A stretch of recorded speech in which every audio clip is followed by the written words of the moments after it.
നമസ്കാരം. പുതിയൊരു വീഡിയോയിലേക്ക് സ്വാഗതം. പാലം കടന്നാൽ പിന്നെ നാരായണൻ ഇല്ല. നാരായണൻ അതോടെ കൂരായണനായി മാറും. നമ്മൾ വോട്ടർമാർ ഒരു മാസം മുൻപ് നാരായണനെ പോലെ അതിശക്തരായിരുന്നു. ജയം ഭ്രാന്ത് പിടിപ്പിച്ചപ്പോൾ ദേ നമ്മളെ കൊഞ്ഞനം കുത്തുന്നു. നമ്മൾ വെറും ദരിദ്ര നാരായണന്മാർ. സംസ്ഥാനം ഭരണമില്ലാത്ത ഒരാഴ്ച തികയ്ക്കാൻ പോവുകയാണ്. നിയമസഭാ ഇലക്ഷൻ റിസൾട്ട് വന്നിട്ട് 5 നാൾ പിന്നിട്ടു. വിസ്മയം ആകാശത്തു നിന്ന് പൊട്ടി വീണിട്ടും ഒരു മുഖ്യനെ കണ്ടെത്താൻ കഴിവില്ലാത്ത കോൺഗ്രസ് പാർട്ടി, ദേശീയ പാർട്ടിയാണ് പോലും, വോട്ട് നൽകിയ ജനത്തിന് ചൊറിഞ്ഞു തുടങ്ങി. ഒരു കൊച്ചു സംസ്ഥാനത്തിൻ്റെ മുഖ്യമന്ത്രിയെ തിരഞ്ഞെടുക്കാൻ പോലും കഴിവില്ലാത്ത പാർട്ടിയുടെ മികവിനെപ്പറ്റി ആർക്കാണ് സംശയം? വോട്ട് കൊടുത്ത ജനങ്ങളെ അപമാനിക്കുന്ന, പരിഹസിക്കുന്ന നീക്കമാണിത്. KC, RC, BDS എന്ന ത്രിമൂർത്തികളിൽ കിടന്ന് വട്ടം തിരിയുന്ന പാർട്ടി. ജനം MP ആയി തിരഞ്ഞെടുത്തുവിട്ട KC വേണുഗോപാൽ സംസ്ഥാനത്തെ ഭരണയന്ത്രം തിരിക്കാൻ കേരളത്തിലോട്ട് വരണമെന്ന് വാശി പിടിക്കുന്നുണ്ടെങ്കിൽ അത് അധികാര ആർത്തിയല്ലാതെ മറ്റെന്ത്? കഷ്ടം തന്നെയാണിത്. ഇലക്ഷൻ തലേന്നുവരെ തനിക്ക് മുഖ്യമന്ത്രി സ്ഥാനം മോഹമില്ലെന്ന് പറഞ്ഞ ആളാണ് KC. ജനം MP ആയി തിരഞ്ഞെടുത്ത മനുഷ്യൻ ജനഹിതം നോക്കാതെ ആ സ്ഥാനം രാജിവെച്ചാൽ വോട്ടർമാരുടെ മോന്തയ്ക്ക് കാറി തുപ്പുകയാണ്. പിണറായി പോലീസിൻ്റെ തല്ലുകൊണ്ടു ചതഞ്ഞ പാവം തോമസിനോട് സഹതാപം തോന്നി ജനം അയാളെ ജയിപ്പിച്ചതാണ്. ജനം തിരഞ്ഞെടുത്ത MLA സ്ഥാനം രാജിവെക്കേണ്ട ഗതികേട് അയാൾക്കായിരിക്കും. ആ നീതികേട് KC നിങ്ങൾ കാണിക്കരുത്. ദൈവം പോലും പൊറുക്കില്ല. 2 ചെലവുകൾക്കായി ജനത്തിൻ്റെ പണം വീണ്ടും തുലയ്ക്കേണ്ടി വരുന്നു. അല്ലാതെ രാഷ്ട്രീയ പാർട്ടികൾ നോട്ടടിച്ചുണ്ടാക്കുന്നതല്ലല്ലോ ഇലക്ഷൻ ഫണ്ട്.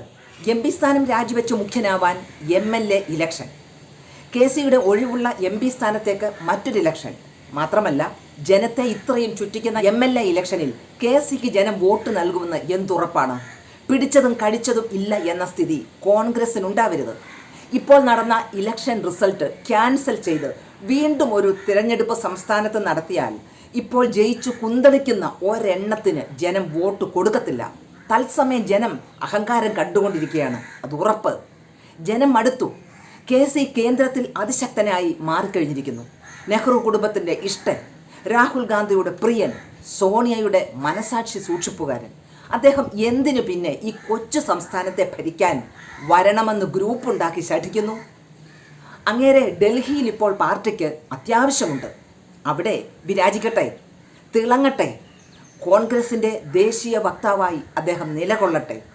പിന്നെ സതീശൻ പ്രതിപക്ഷ നേതാവായി 5 വർഷം മിന്നിത്തിളങ്ങി, ഓടി നടന്നു, ഒറ്റ ചരടിൽ പാർട്ടിയെ കൂട്ടിയിണക്കി. ഒരുപാട് ഏറുകളും വ്യക്തിപരമായ അധിക്ഷേപങ്ങൾ പോലും നേരിടേണ്ടി വന്നു. ആ അപമാന ഭാരങ്ങളെ നേതൃത്വം മനസ്സിലാക്കുന്നില്ലെങ്കിൽ ജനം കോൺഗ്രസിനെ മനസ്സിലാക്കട്ടെ.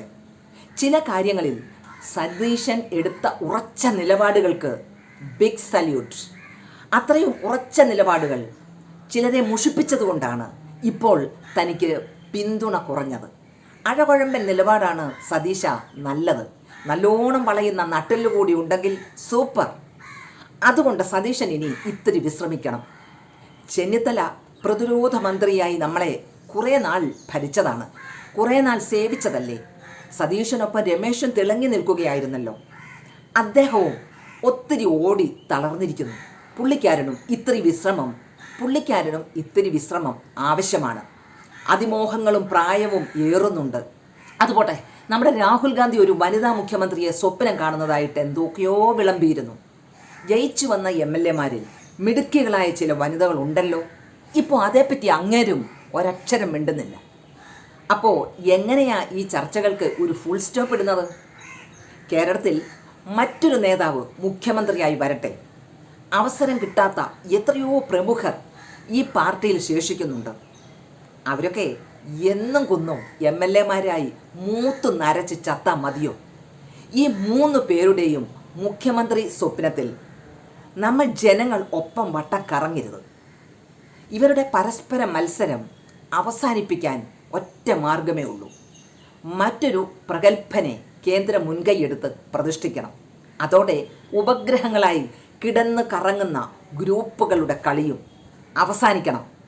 ബാനറുകളും പ്ലക്കാർഡുകളും സോഷ്യൽ മീഡിയ വഴിയുള്ള ഗ്രൂപ്പ് വാഴ്ചകളും സുല്ലിടട്ടെ. ഒരു മുസ്ലിം കേരളത്തിൻ്റെ മുഖ്യമന്ത്രിയായി വന്നാൽ എന്താ കഴിക്കുമോ? ഒരപശബ്ദവും ഉണ്ടാവാതെ 22 നിയുക്ത MLA-മാരാണ് മുസ്ലിം ലീഗിൻ്റെ ഒറ്റ ചരടിൽ. അവരെ നയിക്കുന്ന കുഞ്ഞാലിക്കുട്ടി എന്താ മോശമാണോ? മന്ത്രിയായി പണ്ടേ മികവ് തെളിച്ചവനാണ് കുഞ്ഞാലിക്കുട്ടി സാഹിബ്. വോട്ട് തന്ന ജനത്തെ മണ്ടന്മാരാക്കിയതിൻ്റെ ഫലം ഇപ്പോഴത്തെ ഇലക്ഷനിൽ CPM അനുഭവിച്ചത് കണ്ട കോൺഗ്രസ് പാർട്ടി പാലം കടന്നപ്പോൾ വോട്ടർമാരെ വില കുറച്ച് കണ്ടാൽ പ്രത്യാഘാതം ഭയങ്കരമായിരിക്കും. ഏറെ അനുഭവ സമ്പന്നനായ അന്തോണിച്ചൻ പറഞ്ഞത് നമ്മളെ ചിന്തിപ്പിക്കുന്നുണ്ട്. കോൺഗ്രസ് ഇങ്ങനെ ഗ്രൂപ്പ് കളിച്ച് ജനത്തെ കൊണ്ട് എറിയാൻ കല്ലെടുപ്പിക്കരുതെന്ന്. ചേരിതിരിവ് കാരണം UDFൻ്റെ 102 MLA-മാർ ഒത്തുചേർന്ന് ഒരു മുഖ്യനെ തിരഞ്ഞെടുക്കാൻ കഴിയുന്നില്ലെങ്കിൽ ഇവർ എങ്ങനെ കേരളത്തെ ഒറ്റക്കെട്ടായി നയിക്കും? കോൺഗ്രസിൻ്റെ അതിശക്തനായ KC-ക്കൊപ്പം നിൽക്കാനല്ലേ പരിചയസമ്പന്നരും മുഖസ്തുതിക്കാരുമായ ഇവിടുത്തെ സാധാരണ നേതാക്കൾ തയ്യാറാവുകയുള്ളൂ? എവിടെ രാഹുൽ ഗാന്ധിയും നമ്മുടെ പ്രിയങ്ക ഗാന്ധി MP-യും അമ്മയും?